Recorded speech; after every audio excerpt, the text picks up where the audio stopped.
வணக்கம் கிரிக்கெட் ரசிகர்களே, நமது யூடியூப் சேனலுக்கு உங்கள் அனைவரையும் அன்புடன் வரவேற்கிறேன். இன்று நாம் பார்க்க போவது உலக கிரிக்கெட் ரசிகர் அனைவரும் ஆவலுடன் எதிர்பார்த்து கொண்டிருக்கும் இந்தியா மற்றும் அயர்லாந்து அணிகளுக்கு இடையிலான மிக முக்கியமான 2 போட்டிகள் கொண்ட T20 கிரிக்கெட் தொடரை பற்றி முழுமையான மற்றும் ஆழமான அலசலாகும்.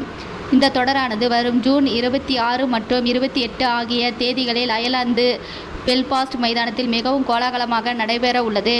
பொதுவாக இந்திய அணி அயர்லாந்து மண்ணில் விளையாடும் போதெல்லாம் போட்டிகளில் விறுவிறுப்புக்கு பஞ்சம் இருக்காது.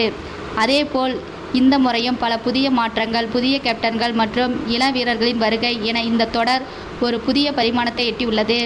குறிப்பாக அயர்லாந்து கிரிக்கெட் வாரியம் இந்த தொடருக்காக தங்களது அணியை அறிவித்துள்ளது. முதலாவதாக நாம் கவனிக்க வேண்டிய மிக முக்கியமான விஷயம் அயர்லாந்து அணியின் கேப்டன் மாற்றம் ஆகும்.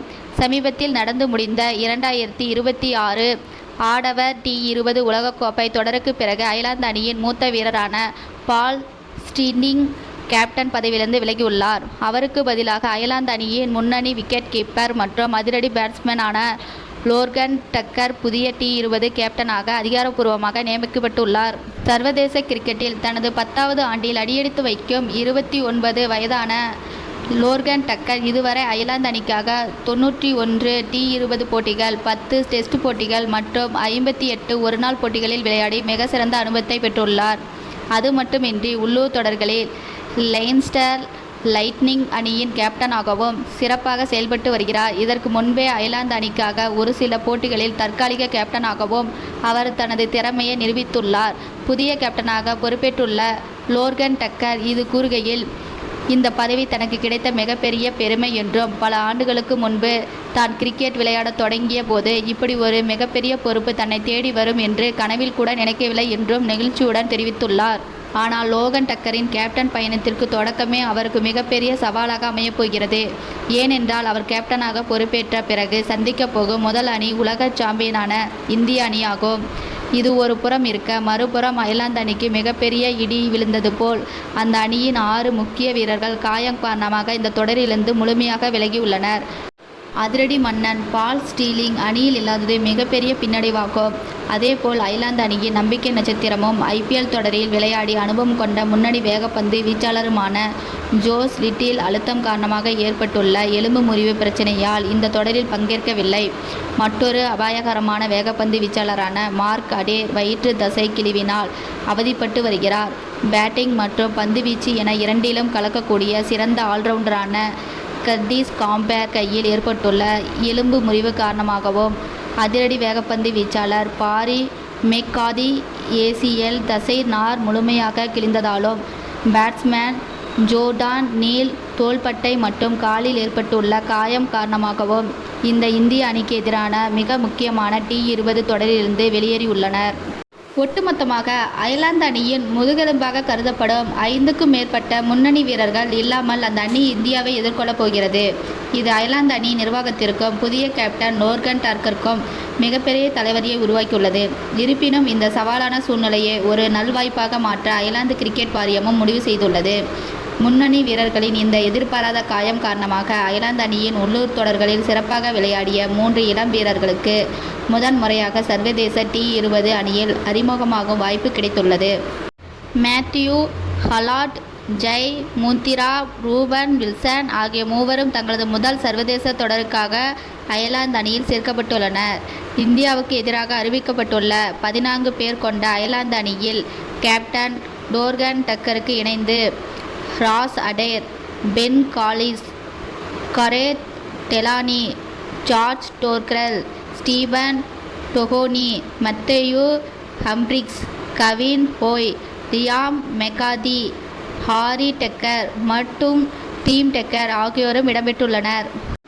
மறுபுறம் இந்திய அணியை பற்றி நாம் விரிவாக பார்த்தால் இந்திய அணியும் இந்த தொடரை மிகவும் சீரியஸாக எடுத்துக்கொண்டுள்ளது. ரோஹித் சர்மா, விராட் கோலி போன்ற மூத்த வீரர்களுக்கு ஓய்வு அளிக்கப்பட்டு ஒரு இளமையான ஆனால் மிகவும் ஆபத்தான அணியை இந்திய கிரிக்கெட் வாரியம் அயர்லாந்துக்கு அனுப்பியுள்ளது.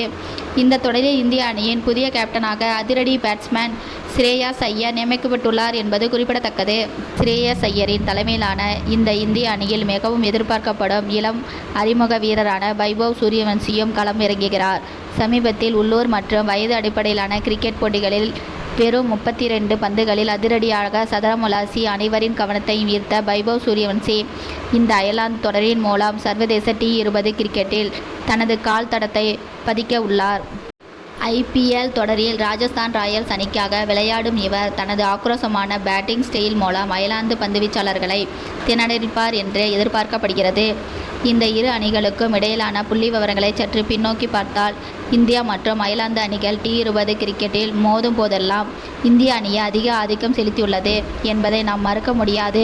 கடந்த காலங்களில் ஹர்திக் பாண்டியா தலைமையிலும் அதன் பிறகு ஜஸ்பிரீத் பும்ரா தலைமையிலும் இந்திய அணி அயர்லாந்துக்கு சுற்றுப்பயணம் மேற்கொண்டு வெற்றி கோப்பையை தட்டி சென்றுள்ளது. ஆனால் அயர்லாந்து அணி எப்போதுமே ஒரு கணிக்க முடியாத அணியாகும். அவர்கள் தங்களது சொந்த மண்ணில் தங்களுக்கு சாதகமான தட்பவெப்ப நிலையை விளையாடும் போது எந்த ஒரு பெரிய அணியையும் வீழ்த்தும் வல்லமை பெற்றவர்கள். குறிப்பாக பெல்பாஸ்ட் மைதானத்தில் ஆடுகள வேகப்பந்து வீச்சுக்கு மிகவும் சாதகமாக இருக்கும்.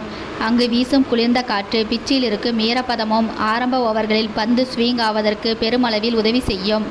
இந்த சூழ்நிலையை அயர்லாந்து அணியின் புதிய வேகப்பந்து வீச்சாளர்கள் சரியாக பயன்படுத்தி கொண்டால் இந்திய அணியின் முன்வரிசையில் பேட்ஸ்மேன்களுக்கு அது மிகப்பெரிய சவாலாக மாறும்.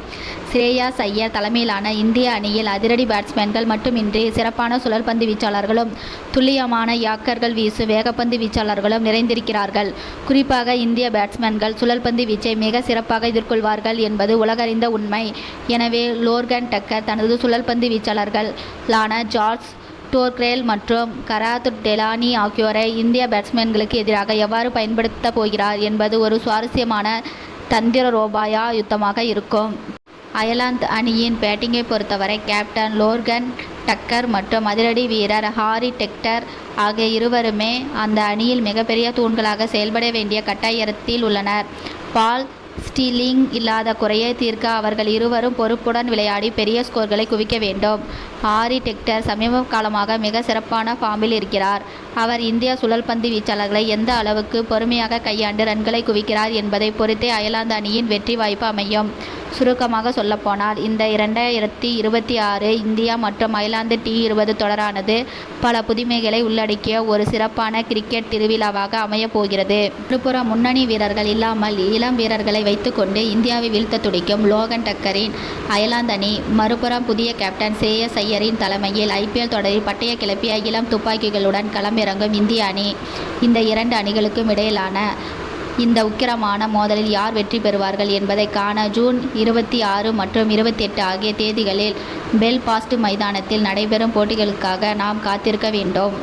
அயர்லாந்து அணி தங்களது சொந்த மண்ணின் பலத்தை வைத்து இந்திய அணியின் கொண்டாட்டங்களை முறியடிக்குமா, அல்லது ஸ்ரேயாஸ் ஐயர் தலைமையிலான இந்திய அணி வழக்கம் போல் அயர்லாந்து அணியை ஊதி தள்ளிவிட்டு தொடரை கைப்பற்றுமா? உங்களது கருத்துக்கள் என்ன? ஸ்ரேயாஸ் ஐயரின் கேப்டன்சி இந்திய அணிக்கு எந்த அளவுக்கு கை கொடுக்கும் மற்றும் இளம் வீரர் வைபவ் சூரியவன்சியின் அறிமுக போட்டி எப்படி இருக்கும் என்பதை பற்றி நீங்கள் என்ன நினைக்கிறீர்கள் என்பதை கீழே உள்ள கமெண்ட் பிரிவில் எங்களோடு பகிர்ந்து கொள்ளுங்கள். மேலும் இது போன்ற பல ஆழமான கிரிக்கெட் செய்திகள், போட்டிகளின் அலசல்கள் மற்றும் வீரர்களின் சுவாரஸ்யமான தகவல்களை தொடர்ந்து தெரிந்து கொள்ள நமது யூடியூப் சேனலை சப்ஸ்கிரைப் செய்ய மறக்காதீர்கள். வீடியோவை முழுமையாக கேட்ட அனைத்து கிரிக்கெட் ரசிகர்களுக்கும் மிக்க நன்றி.